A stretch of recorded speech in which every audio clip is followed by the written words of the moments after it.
السلام علیکم۔ سجدہ شکر بندگی اس ذات واجب کے لیے جو رب العزت ہے، رب الظلمین ہے، رب العالمین ہے، پروردگار، پالنہار، ترقی کی منزلوں کی طرف لے جانے والا، کتاب ہدایت کا عطا فرمانے والا۔ درود و سلام صاحب حبل المتین، سید العرب والعجم، سید البشر، سید الکونین صلی اللہ علیہ وسلم پر، جناب ختم رسول پر ہزار بار درود، ہزار بار درود اور بے شمار درود۔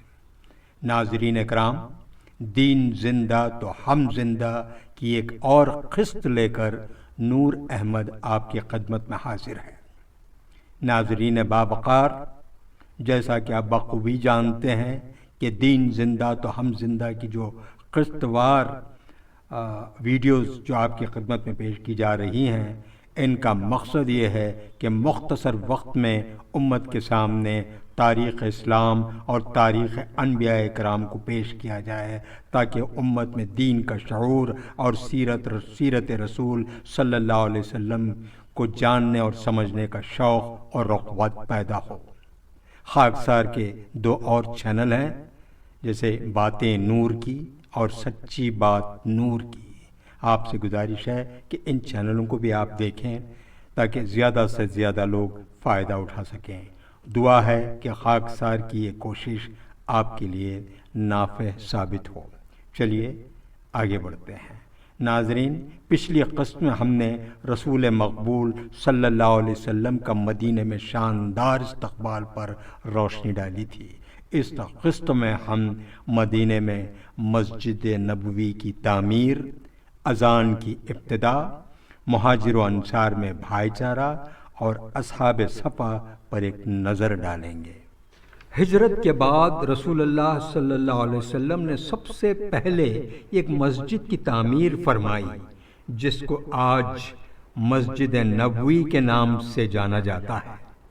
اس کے لیے وہی جگہ منتخب کی گئی تھی جہاں حضور صلی اللہ علیہ وسلم کی اونٹنی بیٹھی تھی۔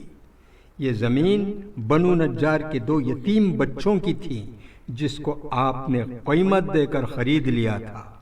اس کی تعمیر میں صحابہ کرام کے ساتھ آپ بھی پتھر اٹھاتے تھے۔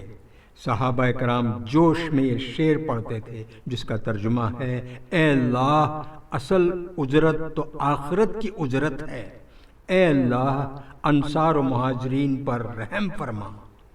یہ مسجد اسلام کی سادگی کی سچی تصویر تھی۔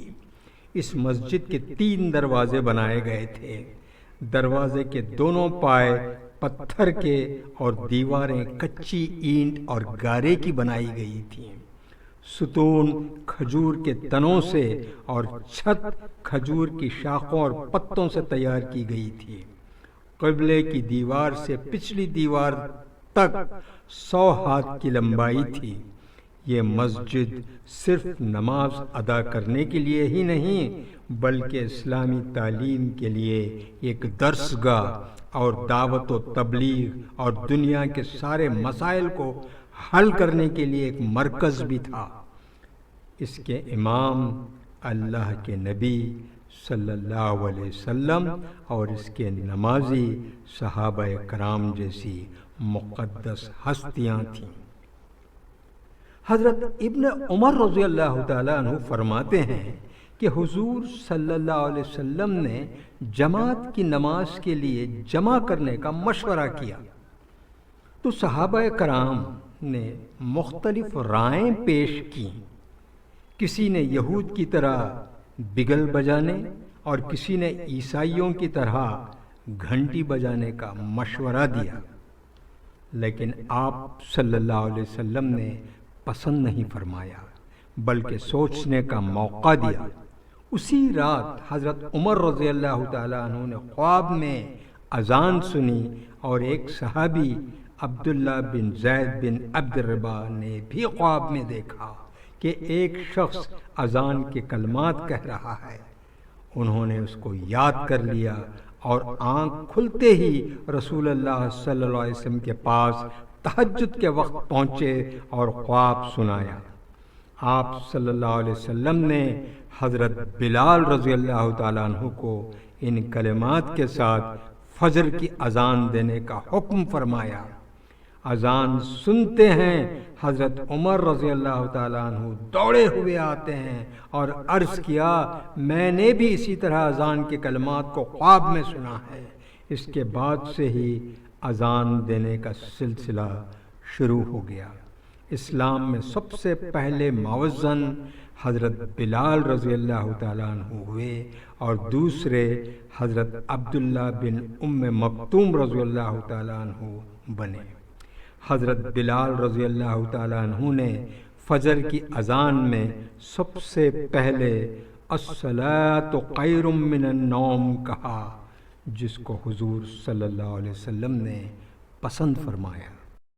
مکے کے مسلمان جب کفار و مشرکین کی تکلیفوں سے پریشان ہو کر صرف اللہ، اس کے رسول اور دین اسلام کی حفاظت کے لیے اپنا مال و دولت، ساز و سامان اور محبوب وطن چھوڑ کر مدینہ منورہ ہجرت کر گئے تھے، اس موقع پر رسول اللہ صلی اللہ علیہ وسلم نے ان مسلمانوں کی دلداری کے لیے آپس میں بھائی چارہ قائم فرمایا، اور مہاجرین یعنی وہ صحابہ کرام جو مکہ مکرمہ سے ہجرت کر کے مدینہ چلے گئے تھے، ان میں سے ایک ایک انصار یعنی وہ صحابہ کرام جنہوں نے مدینہ منورہ میں مہاجرین کی نصرت و مدد کی، ان کا بھائی بنا دیا۔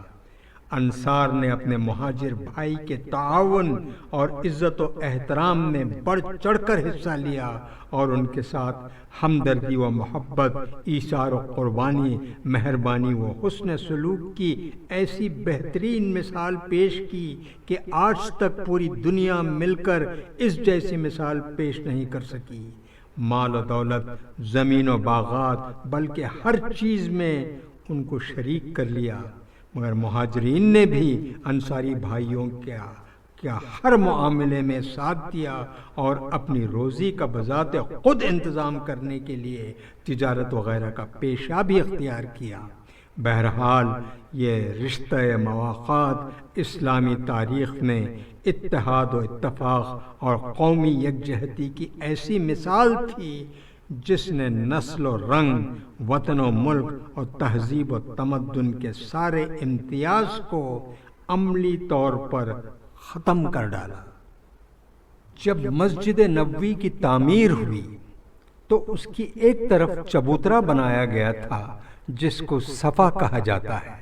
یہ جگہ اسلامی تعلیم و تربیت اور تبلیغ و ہدایت کا مرکز تھا، جو صحابہ رضی اللہ تعالیٰ عنہ یہاں رہا کرتے تھے ان کو اصحاب صفا کہا جاتا ہے۔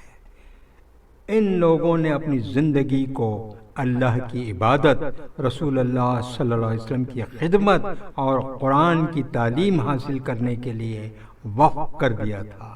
ان کا نہ تو کوئی گھر تھا اور نہ کوئی کاروبار۔ آپ صلی اللہ علیہ وسلم کے پاس کبھی کھانا آتا تو ان لوگوں کے پاس بھیج دیتے تھے اور کبھی خود بھی ان کے ساتھ بیٹھ کر کھایا کرتے تھے۔ ان کی تعلیم کے لیے پڑھانے والے مقرر تھے جن سے وہ لوگ قرآن کریم سیکھتے اور علم و دین حاصل کیا کرتے تھے۔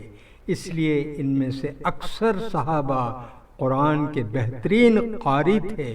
اگر کہیں اسلام کی تبلیغ و تعلیم و تربیت کے لیے کسی کو بھیجنے کی ضرورت پیش آتی تو انہی صحابہ میں سے کسی کو بھیجا جاتا تھا۔ رسول اللہ صلی اللہ علیہ وسلم کے جلیل القدر صحابی اور حدیث کے سب سے زیادہ روایت کرنے والے حضرت ابو ہریرہ رضی اللہ تعالیٰ عنہ بھی انہی اصحاب صفا میں سے تھے۔ ناظرین، آج کی یہ قسط اسی موڑ پر ختم کرتے ہیں۔ اگلی قسط میں ہم اس پہلو پر نظر ڈالیں گے جیسے مدینے میں منافقین کا ظہور، مدینے کے قبائل سے حضور صلی اللہ علیہ وسلم کا معاہدہ، اوس و خزرج میں محبت اور یہود کی دشمنی وغیرہ وغیرہ۔ انشاءاللہ آپ سے گزارش ہے کہ اس چینل کو سبسکرائب کریں اور دوسروں تک پہنچائیں، دوسروں تک شیئر کریں۔ اپنا خیال رکھیے گا اور اس عزم کو بالکل نہ بھولیں، دین زندہ تو ہم زندہ۔ نور احمد کو اجازت دیجیے۔ فانوس بن کے جس کی حفاظت ہوا کرے، وہ شمع کیا بجھے جسے روشن خدا کرے۔ اللہ حافظ۔